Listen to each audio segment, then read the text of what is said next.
ಬಂದಾಗ sir ರಾಜಣ್ಣರವರು start ಹೇಳಿದ್ದು CM ಬದಲಾಗ್ಬೋದು ಅಂತ. ಈಗ ಎಲ್ಲಿಗೆ ಬಂದು ನಿಂತಿದ್ದಾರೆ ಪರಮೇಶ್ವರ್ ಅವರು ಸಿಎಂ ಆಗಲಿ ಅಂತ ರಾಜಣ್ಣರವ್ರು ಹೇಳಿರೋದನ್ನ ಇವಾಗ ಯಾವ ಥರ ವಿಮರ್ಶೆ ಮಾಡ್ತಿದ್ದಾರೆ ಅಂದರೆ ಸಿದ್ದರಾಮಯ್ಯನವ್ರು ಕೆಳಗಡೆ ಇಳಿಬೇಕು ಅನ್ನೋ ಆಸೆ ಏನಾದರೂ ರಾಜಣ್ಣರವ್ರಿಗೆ ಇದೆಯಾ ಅನ್ನೋ ಥರ. ಅದ್ರ ಬಗ್ಗೆ ಒಬ್ಬೊಬ್ಬರು ಒಂದೊಂದು ವ್ಯಾಖ್ಯಾನ ಮಾಡ್ತಾರೆ, ಒಬ್ಬೊಬ್ಬರು ಒಂದೊಂದು ವಿಶ್ಲೇಷಣೆ ಮಾಡ್ತಾರೆ. ಅದಕ್ಕೆಲ್ಲ ನಾನು ಪ್ರತಿಕ್ರಿಯೆ ಮಾಡೋದಕ್ಕೆ ಬರೋದಿಲ್ಲ.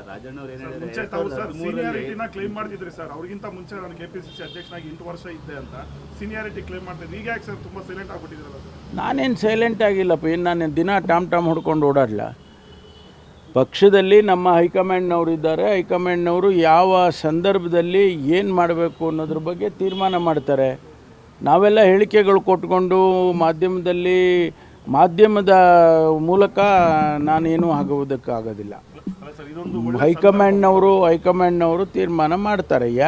ಈಗ ಅವ್ರನ್ನ ಚೇಂಜ್ ಮಾಡಬೇಕು ಅಂತಕ್ಕಂಥದ್ದು ಪ್ರಸ್ತಾವನೆ ಆಗಲಿ ಅಥವಾ ಅವ್ರನ್ನ ಮುಂದುವರಿಸಬೇಕು ಅಂತ ಪ್ರಸ್ತಾವನೆ ಆಗಲಿ, ಇವ್ರುಗಳ ಬಗ್ಗೆ ನಾವು ಚರ್ಚೆ ಮಾಡಿ ಏನಾಗ್ತದೆ. ನಾವು ಇಲ್ಲಿ ಕೂತ್ಕೊಂಡು ತೀರ್ಮಾನ ನಾವು ಮಾಡೋದಿಲ್ಲ, ಅವರು ಹೈಕಮಾಂಡ್ನವರು ತೀರ್ಮಾನ ಮಾಡ್ತಾರೆ. ಈಗ ಅವ್ರನ್ನ ಮುಖ್ಯಮಂತ್ರಿ ಮಾಡುವಾಗ ನಮಗೆ ಗೊತ್ತಿರೋ ಹಾಗೆ ನನಗೆ ಗೊತ್ತಿರೋ ಹಾಗೆ ಅವ್ರನ್ನ ಮುಖ್ಯಮಂತ್ರಿಗಳನ್ನು ಮಾಡಿದ್ದಾರೆ. ಆ ಟೈಮಲ್ಲಿ ನೀವೇನು ಸಮಯ ಆಗಲಿ ಅಥವಾ ಯಾವುದು ನಿಗದಿ ಮಾಡಿರೋದು ನಮಗೆ ಯಾರಿಗೂ ಗೊತ್ತಿಲ್ಲಪ್ಪ.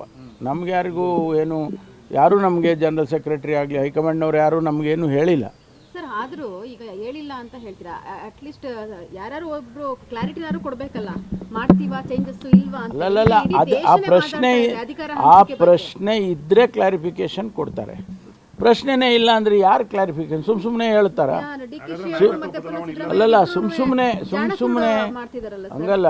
ಈಗ ನಾನು ಎಷ್ಟೇ ಹೇಳೋದು, ಪ್ರಶ್ನೆ ಯಾರು ಎತ್ತಿದ್ದಾರೆ, ಪ್ರಶ್ನೆ ಯಾರು ಹೇಳಿದ್ದಾರೆ ಹೇಳಿ. ಬದಲಾವಣೆ ಆಗಲಿ ಅಥವಾ ಇನ್ನೊಬ್ಬರನ್ನ ಮಾಡೋ ವಿಚಾರದಲ್ಲಾಗಲಿ ಯಾರು ಹೇಳಿದ್ದಾರೆ? ನೆನ್ನೆ ಉಪಮುಖ್ಯಮಂತ್ರಿಗಳು ಕೂಡ ಕ್ಲಾರಿಫೈ ಮಾಡಿದ್ದಾರೆ. ನಾನೇನು ಬದಲಾವಣೆ ಕೇಳಿಲ್ಲ ನಾನು ಯಾವತ್ತೂ ಅಂತ ಅವರು ಹೇಳಿದ್ದಾರೆ. ಆದ್ದರಿಂದ ಈ ಪ್ರಶ್ನೆ ಎಲ್ಲಿಂದ ಬಂದಿದೆ? ಯಾರು ಅದಕ್ಕೆ ಉತ್ತರ ಕೊಡೋದಕ್ಕೆ ಯಾರು ಈ ಪ್ರಶ್ನೆ ಹಾಕಿರೋರು ಯಾರು? ರಾಜಣ್ಣವ್ರ ವಿಚಾರ ಸರ್, ಪರಮೇಶ್ವರ್ ಮುಖ್ಯಮಂತ್ರಿ ಆಗಬೇಕು, ಈ ನಮ್ಮ ಜಿಲ್ಲೆ, ನನಗೆ ಸ್ನೇಹಿತ, ನಾವೆಲ್ಲ ಒಟ್ಟಿಗೆ ನಾವು ಓದ್ದವರು, ಸ್ವಾಭಾವಿಕವಾಗಿ ಅಭಿಮಾನ ಇರುತ್ತೆ. ತುಮಕೂರಿಗೆ ಒಂದು ಅವಕಾಶ ಇದ್ದರೆ ಕೊಡಿ ಅಂತ ಹೇಳಿದ್ದಾರೆ. ಅದರಲ್ಲಿ ಏನು ತಪ್ಪು ಏನು ಕಾಣಿಸ್ತಿಲ್ಲ ನನಗೆ. ತುಮಕೂರನ್ನು ಬೆಂಗಳೂರಿಗೆ ಸೇರಿಸಬೇಕು ಅನ್ನೋ ಒಂದು ವಿಚಾರ ಕೂಡ ಪ್ರಸ್ತಾಪ ಆಗಿದೆ. ಸೇರಿಸೋದಲ್ರಿ, ಇದು ಸರಿಯಾಗಿ ಅರ್ಥೈಸ್ಕೋಬೇಕು ಇದನ್ನು. ನಾವು ತುಮಕೂರನ್ನು ಜಿಲ್ಲೆ ಹೆಸರು ಬದಲಾವಣೆ ಮಾಡೋಕ್ಕಾಗತ್ತಾ? ತುಮಕೂರನ್ನು ಅದಕ್ಕೆ ಒಂದು ಇತಿಹಾಸ ಇದೆ, ಅದಕ್ಕೆ ಒಂದು ಅಸ್ಮಿತೆ ಇದೆ. ಅದನ್ನು ನಾವು ಬದಲಾವಣೆ ಮಾಡೋಕ್ಕೆ ಹೋಗ್ತೀವ? ತುಮಕೂರು ಇತಿಹಾಸ ಬದಲಾವಣೆ ಮಾಡೋಕ್ಕೆ ನನ್ನಂಥವನು ಮಾಡೋಕ್ಕಾಗುತ್ತಾ? ಅದು ಏನಂದರೆ ಅಭಿವೃದ್ಧಿ ದೃಷ್ಟಿಯಿಂದ ಒಂದು ಕಾನ್ಸೆಪ್ಟನ್ನು ನಾವು ಅಂದ್ಕೊಂಡು ಬೆಂಗಳೂರಿಗೆ ಹತ್ತಿರ ಇರೋದರಿಂದ ಬೆಂಗಳೂರು ಅದ್ರ ಹೆಸರನ್ನು ಜೋಡಿಸಿದರೆ ನಮಗೆ ಇನ್ವೆಸ್ಟ್ಮೆಂಟು ಮತ್ತೊಂದು ಆಗುತ್ತೆ ಅನ್ನೋ ಉದ್ದೇಶ ಬಿಟ್ಟರೆ ಬೇರೆ ಏನಿಲ್ಲ. How can I change the name of Tumakuru? ಸುಮ್ಮನೆ ಅದನ್ನು ಇವರು ಭಾರತೀಯ ಜನತಾ ಪಾರ್ಟಿ ಅವ್ರಿಗೆ ಅರ್ಥನೇ ಆಗೋದಿಲ್ಲ. ನಮ್ಮದೆಲ್ಲ ನಮ್ಮ ಕಾನ್ಸೆಪ್ಟ್ಗಳೇ ಅರ್ಥ ಆಗಲ್ಲ ಅವ್ರಿಗೆ. ನಾವು ಅದನ್ನು ಹೇಳೇ ಇಲ್ವಲ್ಲ ಎಲ್ಲೂ. ನಾನು ತುಮಕೂರು ನನಗೂ ಅಷ್ಟೇ ಸೆಂಟಿಮೆಂಟಲ್, ಬರೀ ಅವರಿಗೆ ಅಲ್ಲ. ನಾನು ಹುಟ್ಟಿ ಬೆಳೆದಿದ್ದಲ್ಲಿ ನಮಗೆ ಸೆಂಟಿಮೆಂಟಲ್ ಇಲ್ವಾ? ಅದರಿಂದ ಅದು ಆ ರೀತಿ ಅರ್ಥ ಇಸ್ಕೊಳ್ಳೋದು ಸರಿ ಇಲ್ಲ. ನಾನು ನಿನ್ನೆನೂ ಕೂಡ ಕ್ಲಾರಿಫಿಕೇಷನ್ ಕೊಟ್ಟಿದ್ದೀನಿ. ನೋಡಿ, ತುಮಕೂರನ್ನು ಯಾವುದೇ ಕಾರಣಕ್ಕೂ ತುಮಕೂರು ಹೆಸರು ಬದಲಾವಣೆ ಆಗಲ್ಲ, ತುಮಕೂರು ವಿಸ್ತರಣಾ ಬದಲಾವಣೆ ಆಗಲ್ಲ, ತುಮಕೂರು ಅಡ್ಮಿನಿಸ್ಟ್ರೇಟಿವ್ಲಿ ಕೂಡ ಬದಲಾವಣೆ ಆಗೋದಿಲ್ಲ.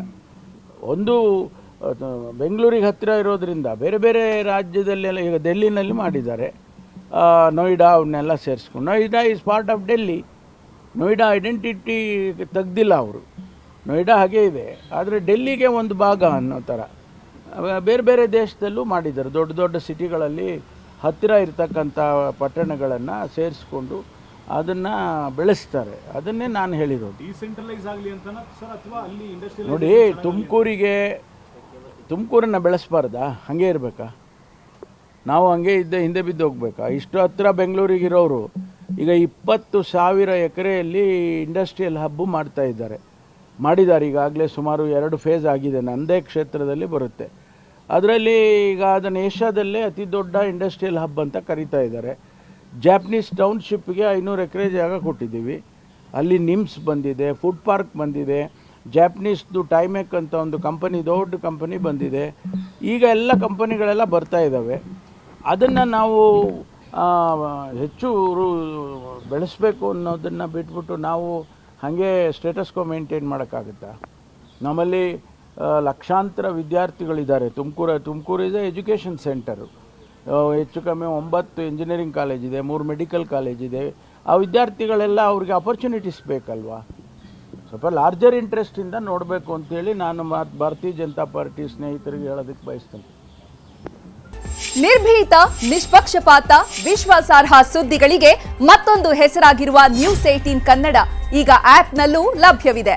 ದಯವಿಟ್ಟು ಇಲ್ಲಿರುವ QR ಕೋಡ್ ಅನ್ನು ಸ್ಕ್ಯಾನ್ ಮಾಡಿಕೊಂಡು ಆಪ್ ಡೌನ್ಲೋಡ್ ಮಾಡೋದಕ್ಕೆ ಮರಿಬೇಡಿ.